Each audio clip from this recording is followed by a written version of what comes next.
Hey there guys, welcome back for another Mortal Realms Monday painting video.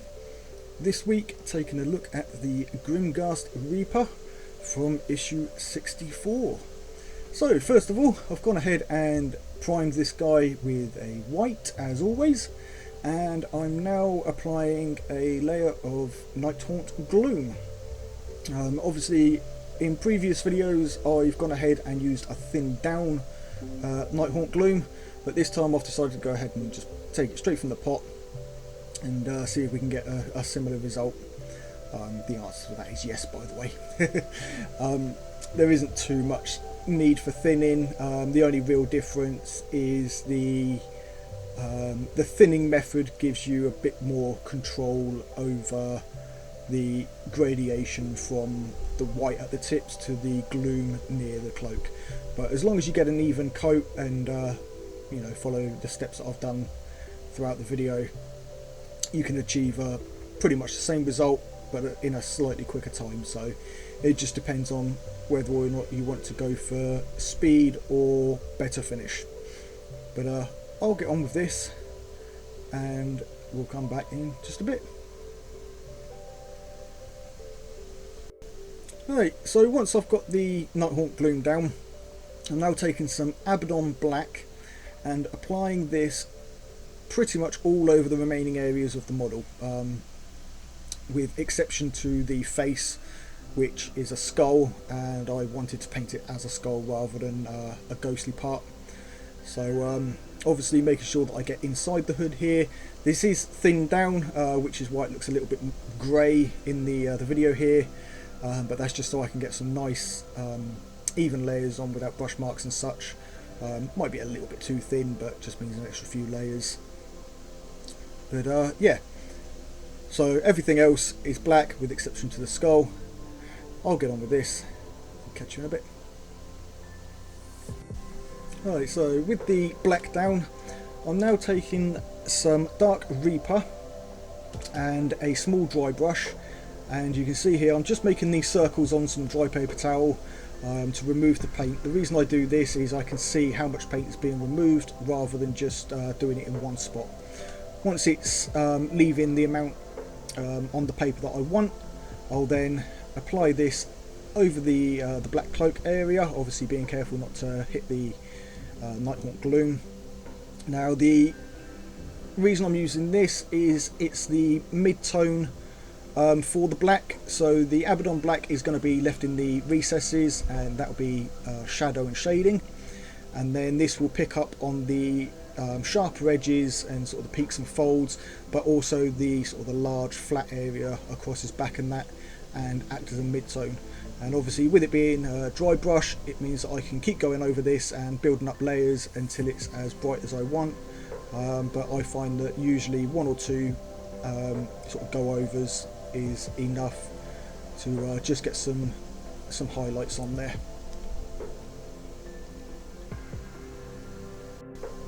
I'll then take some Fenrisian Grey, and at about a 50-50 mix there, you can see I'm doing the same thing again, blending these into, mix them together with the dry brush, rubbing it out on the paper towel until it's got the the amount left on the bristles that I want, and it's moving onto the paper how I want. And then I'll go back over the cloak, just picking off the peaks and folds and some of those sharper edges, just to obviously make a final highlight on those areas.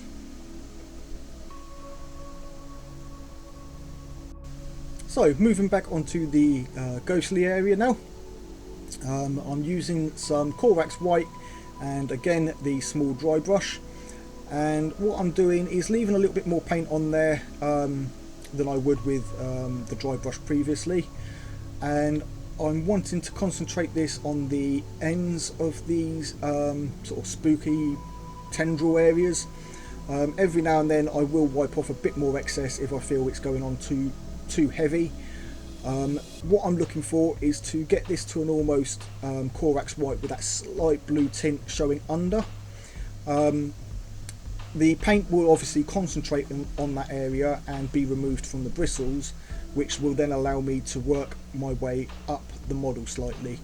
If I feel that it's still got too much paint on as I move up, as I'm doing here, I will then go back to the paper towel, remove some more of the paint, and then go at it again, starting just down in the area that's already got white on there, so I know that I'm not gonna stick too harsh a line down or anything, and then feather that up, working my way up almost 3/4 of the way up the gloom. So the technique I'm using on this is very light, just touching it backwards and forwards, going across the model, slowly working my way up, and this will give a nice fade from the white at the bottom to the gloom towards the top. Right, so with the main areas of the model now done, I'm moving on to the skull here, and as I said, rather than have this as a ghostly area, I wanted this to be more physical, so that it's almost like the skull is forming the body, the ghostly body around the skull, which is kind of the theme for a few of the models in my army. So for this, I'm just taking some Morghast bone and applying 2 or 3 thin down layers on the skull here. I'll then highlight this skull area with a mix of the Morghast bone and some white scar. I'm doing this in part to show you guys that you don't need you know, every tone in a particular paint range. Obviously I'm using Games Workshop paints here, but you know, you don't need everything. 2 common colours here, obviously white we use for almost everything, and then the Morghast bone mixed together, and I get a Screaming Skull tone. So obviously you could use Screaming Skull, but I'm just applying this as a highlight in some of the areas on the skull. Right, so with the skull done, I can now move on to the red areas. So using some Mephiston red, I'm just doing the bandage or ribbon, whatever it is that he's got across the eyes here, as these guys, they seem to be blindfolded, so we'll call it the blindfold. But I'm base coating this with the Mephiston red, as well as the trim that goes around his hood. One thing I noticed as I was painting this trim is I've gone ahead and painted part of the cloak that should be black as part of the ghostly area instead, so that's something that I will fix at a later time off camera. I don't fix it by the end of this, just because of the shape of it. It looked like the ghostly part, but it is in fact part of the cloak, not the thing, and it's the area that comes just below and behind his sleeve on his right hand. It sort of comes behind it and down, as you can see sort of there, and I thought that it was part of the spooky part coming down, but you know, we will make mistakes, but I'll fix that later on. As for the highlighting on this, for the blindfold, I wanted it to stand out a little bit more to the trim, sort of, you know, a slightly different red. So what I'm doing here is just mixing in some of the Mephiston red with some white to get a little bit more of a pinkish red, and then just very carefully edge highlighting the top and bottom of the blindfold here.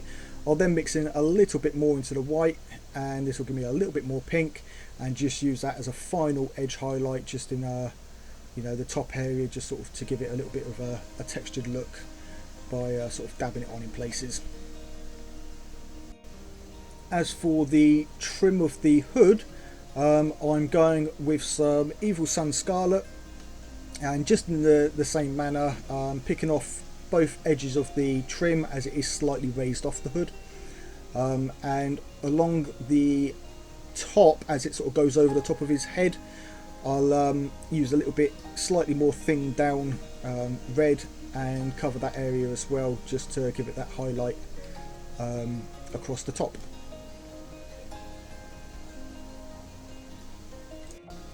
And then as a final edge highlight to this, I'm just using a very small amount of Wild Rider Red, and just picking off that edge highlight that goes sort of over the top of his head, and then just a little of the way down the side, leaving it slightly broken in places just to give that you know, a bit more texture around the edge. But yeah, with that, the red areas are done. Right, so moving on to the weapon here, I'm just using some Dryad bark and applying that straight over the pole there for the blade. I'll then make a little mix up of the Dryad bark, the Korax white, and a little bit of the Morghast bone, just to lighten it up a little bit and sort of, you know, make it a bit paler. And then using the side of the brush, just carefully going down over those textured edges that are on the staff here, as a layer of highlight.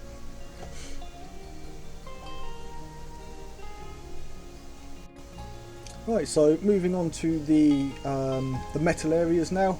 I'm just taking some iron breaker and applying this over obviously the blade of the Reaper scythe there, and also the chainmail that's peeking out from under his hood, and then the railing that is part of the base down there.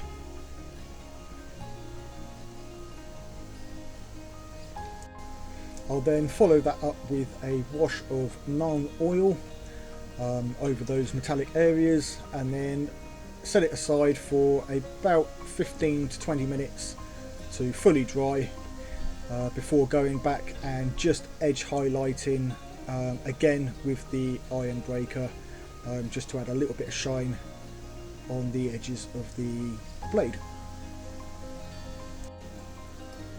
And then finally, to finish off the model with a little bit of trusted rust technique, I'm just taking some typhus, corrosion, and an old brush that I use for speckling and dabbing and stuff, and just adding that to the blade and a couple of areas on the chainmail armour. I'll then let that dry and give it a gentle brush over with some riser rust. Right, and there we go guys, the finished piece. Obviously I've gone ahead and finished the base off camera.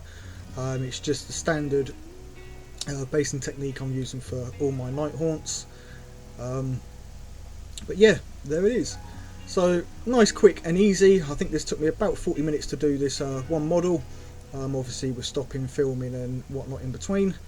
So you could probably get that down to about half an hour, 40 minutes to a model. Maybe a little bit less if you're batch painting or whatever. But yeah, so if you did enjoy the video guys, hit that thumbs up button. If you're not yet subscribed, hit that subscribe button. If you are newly subscribed to the channel, then a big warm welcome to you, and thank you to everyone who has subscribed so far for showing your support and subscribing to the channel. But that is it for today's video, so thank you everyone, take it easy and keep painting those minis.